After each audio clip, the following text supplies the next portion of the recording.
सबसे पहले मैं आप सभी को माता रानी का दर्शन करा दूं। भाई क्या नाम हो? मेरो टीकाराम अधिकारी। टीकाराम अधिकारी। यस। हिंदी समझते हैं? बिल्कुल बिल्कुल। अच्छा, यह सुनसान जगह में देखकर मुझे काफी आश्चर्यचकित लगा कि इतना सुनसान जगह में भी एक माता रानी का मंदिर है।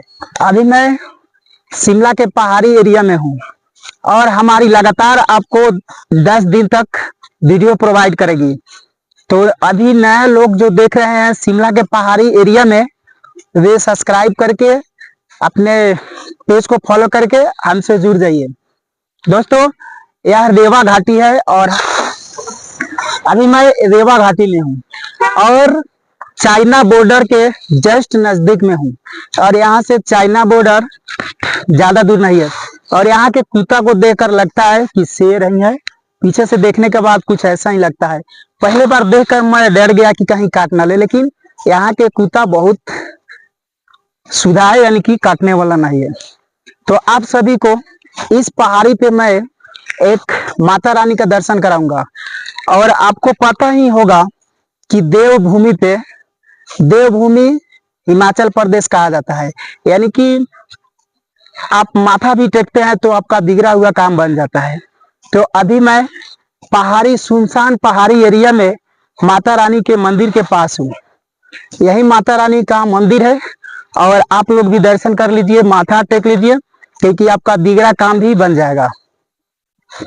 अभी मैं रेवा घाटी में हूँ, जो पहाड़ी एरिया है, काफी सुनसान जगह है। इसमें बहुत कम लोग ही रहते हैं। एक दो का घर इधर उधर दिखाई देगा, नहीं तो बहुत दूर दूर तक आदमी रहता है। डर भी लगता है कि यहाँ कोई जानवर भी आ ना जाए। तो सबसे पहले मैं आप सभी को माता रानी का दर्शन करा दूं।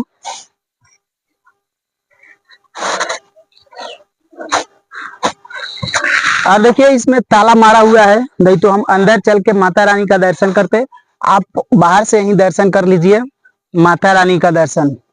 देखिए, इस सुनसान पहाड़ी इलाके में माता रानी का मंदिर है और आप लोग यहीं से दर्शन कर लीजिए। यह सुनसान जगह में देखकर मुझे काफी आश्चर्यचकित लगा कि इतना सुनसान जगह में भी एक माता रानी का मंदिर है। तो आप सभी को मैं दर्शन करा दूं। चलिए, दर्शन करने के बाद अब मैं चल रहा हूँ कुछ पहाड़ी एरिया में, पहाड़ी इलाका में, जो आपको देखकर काफी हैरान होगी। यानी कि आप बहुत कम ऐसे एरिया देखे होंगे और इस एरिया में ज्यादातर आपको नेपाली, यानी कि नेपाल मुल्क के लोग रहते हैं, ज्यादा निवास करते हैं। तो अब कुछ नेपाली मुल्क के व्यक्ति से कुछ बात भी करेंगे। दाई, हाँ, बोलो जी। तपाईं के नाम हो? मेरो टीकाराम अधिकारी। टीकाराम अधिकारी। यस। हिंदी समझते हैं? बिल्कुल बिल्कुल। अच्छा, आप नेपाल से है? नेपाल से हूँ। नेपाल में कहाँ से? नेपाल में जाजरकोट जिला से हूँ। अच्छा। हाँ। इधर शिमला में कब से रह रहे हैं? मेरे को हो गया कम से कम 2-3 साल हो गए। अच्छा, 2-3 साल। कोई काम करते हैं या इसी तरह?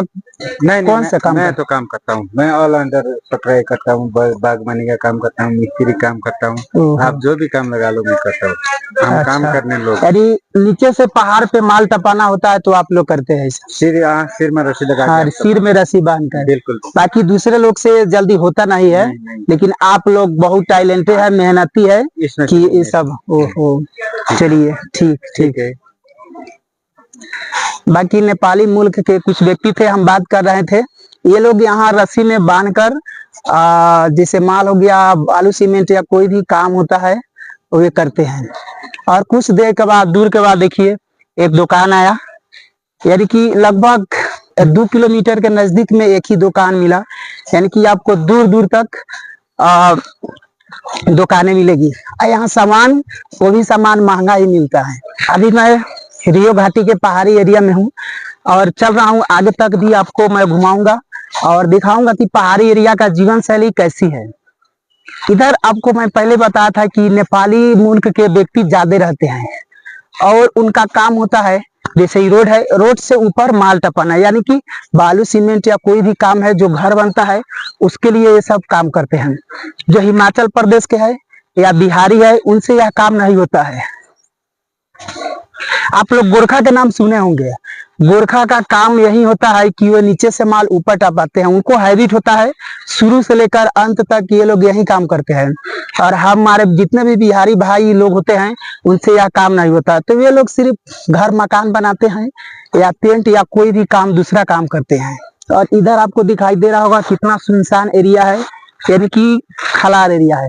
और हम चाइना बॉर्डर के जस्ट बगल में है, बस कुछ दूर और बढ़ेंगे तो हम चाइना बॉर्डर के पास पहुंच जाएंगे।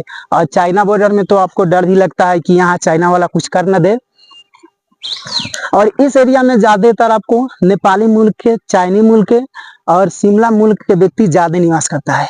और हाँ, एक बात है कि बिहारी आपको दुनिया के कहीं भी, इंडिया के कहीं भी कोने में आपको बिहारी मिल जाएगा। और मैंने आया तो देखा बिहारी यहाँ बहुत लोग सारे काम करते हैं, जो जितना घर बनता है ये सब जितना काम होता है बिहारी ही करते हैं। और देखिए इधर बिहारी लोग भी काम कर रहे थे, तो मैंने सोचा इधर का भी सीन आपको दृश्य दिखा दूं। इस तस्वीर को देखिए, यह पहाड़ी एरिया में ही है जो बन रहा है। और इधर आपको दिखाई दे रहा होगा कि उस पार धूप निकली है और इस पार ठंडी है, यानी कि जो पहाड़ी एरिया है आपको काफी ऊंचे ऊंचे दिखाई देगा।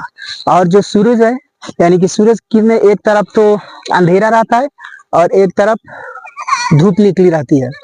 तो हमारे पीछे देख सकते हैं उस पार अभी धूप निकला हुआ है, लेकिन हम जिस पार है इस पार अभी ठंडी ही है। यह जो बिल्डिंग बन रहा है, यह बिल्डिंग बिहारी लोग ही बना रहा है, यानी कि आपको कोना कोना तक बिहारी आपको मिल जाएंगे। मैंने भी आया तो यहाँ देखा काफी संख्या में बिहारी लोग काम करते हैं। और यह पहाड़ी सुनसान एरिया है, यहाँ एक दो घर ही मिलते हैं इधर उधर। और ये सेब का ही बगीचा है, सेब के बगीचे में ही अभी मैं घूम रहा हूँ। तो देखिए कितना शानदार लुक है। अभी तक आप लोग लाइक करके, शेयर करके, सब्सक्राइब कर दीजिए।